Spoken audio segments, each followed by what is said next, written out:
Here on a rainy day in Karkar. It's the 8th of January 2023. So I think it's time to talk about my 2022, a year in review. December 2021 was challenging because of the huge storm that hit Cebu. That storm hit right in the middle of Cebu, and we lost power and electricity, water. So I started my 2022 by going to Davao just to escape the turmoil in Cebu. Another reason for that is to get my passport renewed. So I went to Davao because that is the only city which had a vacancy, mostly for passports.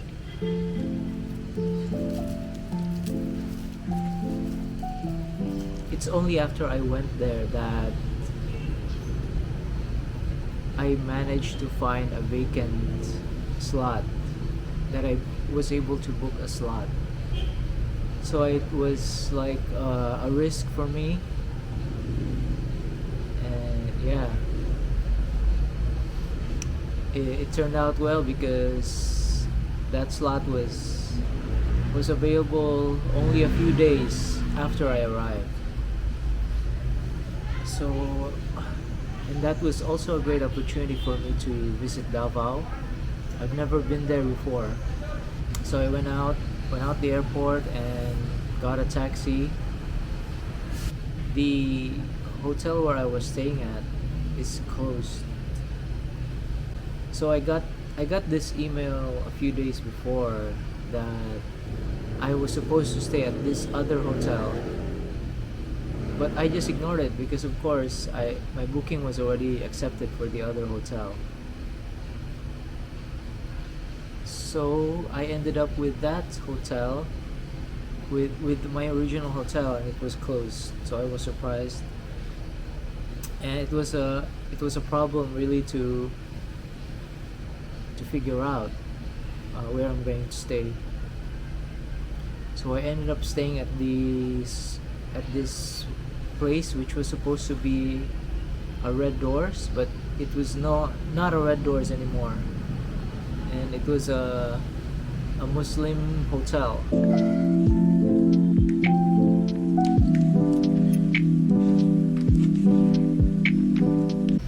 And so like I said, it was a great opportunity to visit Davao. I would say the vibe in Davao is much calmer, and there's some interesting shops that you pass through when you drive around. Although I did end up spending a lot of time in the malls mostly, but I did consider living in Davao. And at this time my friend also was in Tagum, so I thought maybe the cost of living is cheaper in Tagum, so I went to Tagum as well. And yeah, and the thing with Tagum is that transportation can be expensive because the motorcycle drivers really try to hit you up with the fees. And if you don't believe me, you can search in Facebook.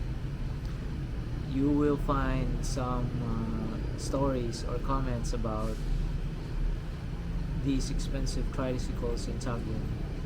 We were staying in pretty decent places for like 700 to 1K a night. However, when we got there, they allowed us to stay for like 2 nights, but they said please don't book again online because the rates online are too low, and it's not good for the costs that we incur. And the thing is, on one of those places, we were like the only ones staying. So it's like it's better that you charge less. At least you get a client instead of it being completely vacant accommodation. Because that time, I would say the tourism was not so strong yet because of the pandemic. I don't I don't think that there's really a lot of attractions in Tagum.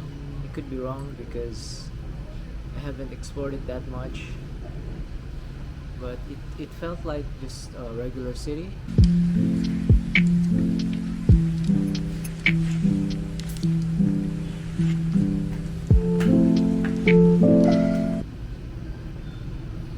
So I did manage to create a walking tour out of Tagum. Their city hall setup looked pretty nice. However, I think it can still be improved. They had the park right in front of the city hall, but I would say it's quite inaccessible unless you have to get a ride. So it would have been better if the park was near the highway, and it would be great if they had a tree tunnel as well. I didn't like the accommodation in Tagum, and there was a nice condo in Davao, but ultimately I decided to control my living expenses and go back to Cebu. But looking back at that decision, I'd say I could have stayed in Davao because if I sold my SLP or ETH, SLP still had a better value back then compared to now. So I could have taken advantage of that higher value and live a pretty good lifestyle in Davao for at least a month. Now after leaving Davao, I've decided to invest on real estate, specifically building cottages in Oslo.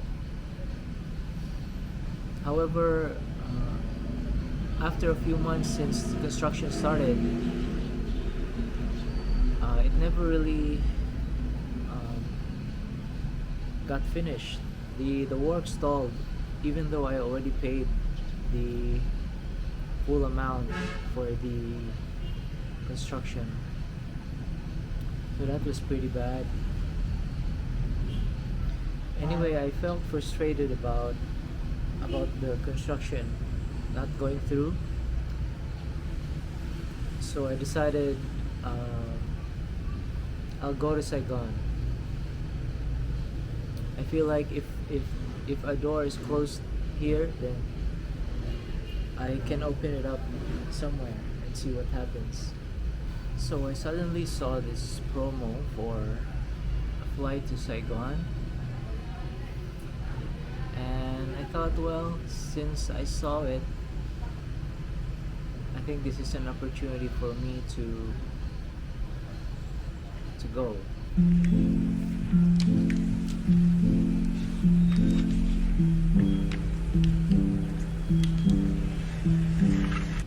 So I was really excited about coming back to Saigon. It's been 3 years since I've been there, or actually almost 4 years. So I was pretty excited about that. However, one thing that's different with this trip is that it's the first time that I'm coming to Saigon where none of my friends are expecting me.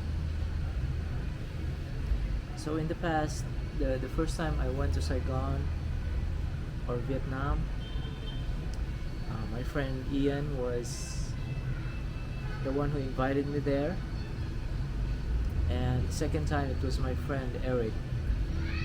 The third visit was when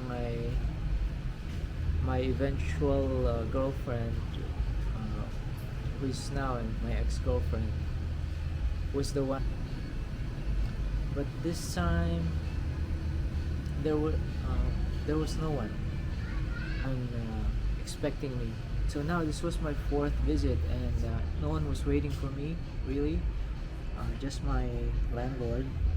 In this trip, I can say that I've been able to make some more local friends compared to before. I did spend a good amount of time living in Thailand, but I've never really got to meet Thai friends.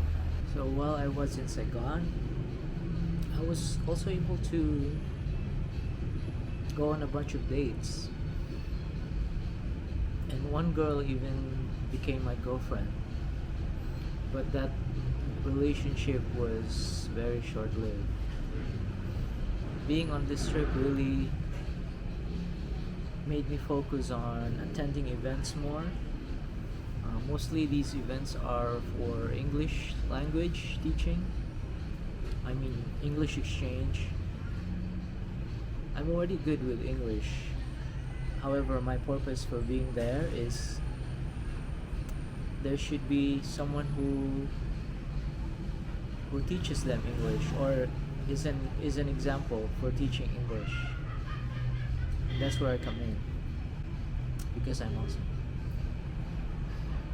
Getting out of the Philippines can be a challenge because the immigration likes to ask a bunch of questions, like where are you going to go, why are you going there, how long are you going there, stuff like that. Anyway, I was able to go, so that was great.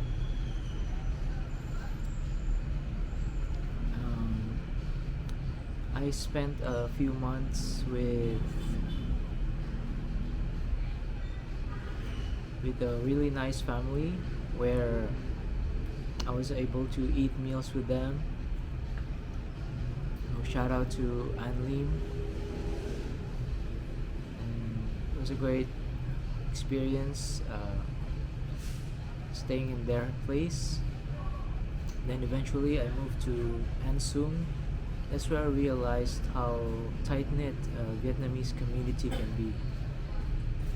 When I frequent the food stalls, they start to recognize me, and then they start to have conversations with me, and just neighbors knowing each other.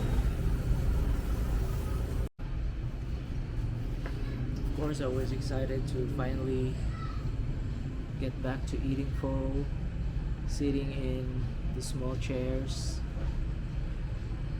and I've learned about some new Vietnamese dishes. One thing I realized with them is having townhouse type houses. They're able to maximize space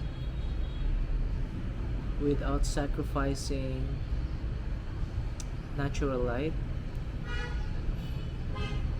At the same, so every house can be converted as a commercial space. So they have a lot of commercial spaces, and that allows the local stalls to operate business. Over here in the Philippines, the commercial spaces are few and far between, so it makes them more expensive, and that I believe is one of the reasons why only the big companies like the fast foods are dominating the country. And another thing was that where I was living, it was like a subdivision type area, but people are still able to go through their roads, which means that their area can serve as a shortcut and people don't have to go through the highway to go from one place to the next. That is a stark contrast from Cebu, for example, where if you're in Minganilla, if you want to go from point A to point B, there's a good chance that you're going to need to use the highway. So even if you're just traveling within Minganilla, you're still helping to clog up the general traffic of people coming from north to south or south to north.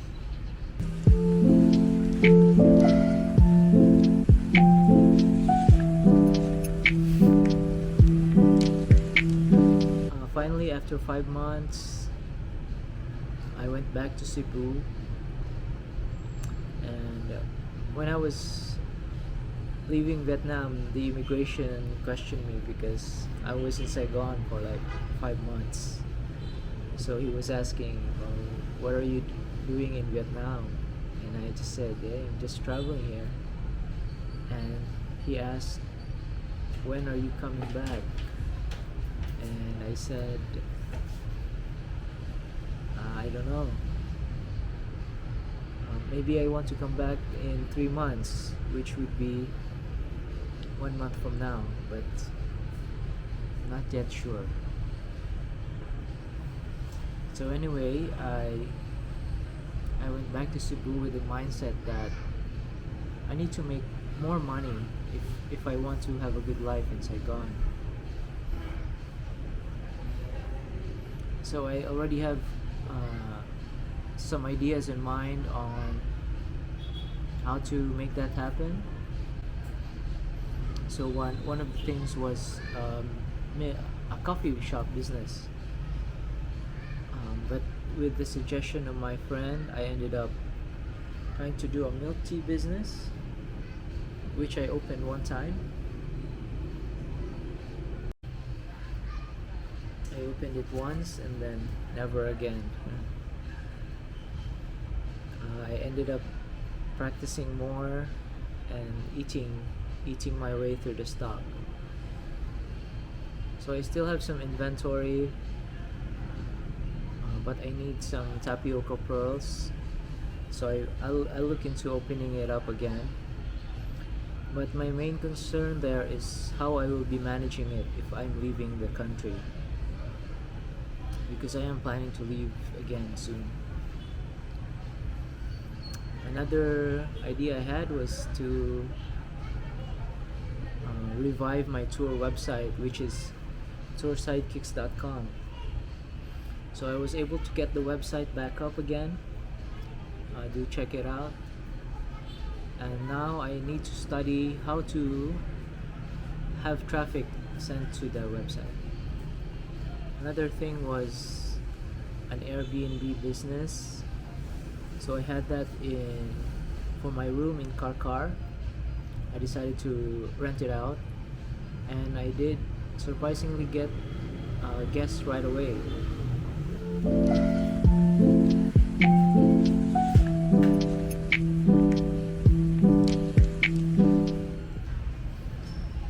So coming back to Cebu with the same mindset as in Saigon, I decided to watch out for events that would be happening in the city. So I did join a couple of events, and I was able to meet some interesting people. So I think that's a good start for me to expand my social circle, and it's a good thing for Cebu as well, just having networking opportunities. So that was my 2022. My plan for 2023, hopefully I can have some more streams of income coming in. I'll give you an update next year. See ya.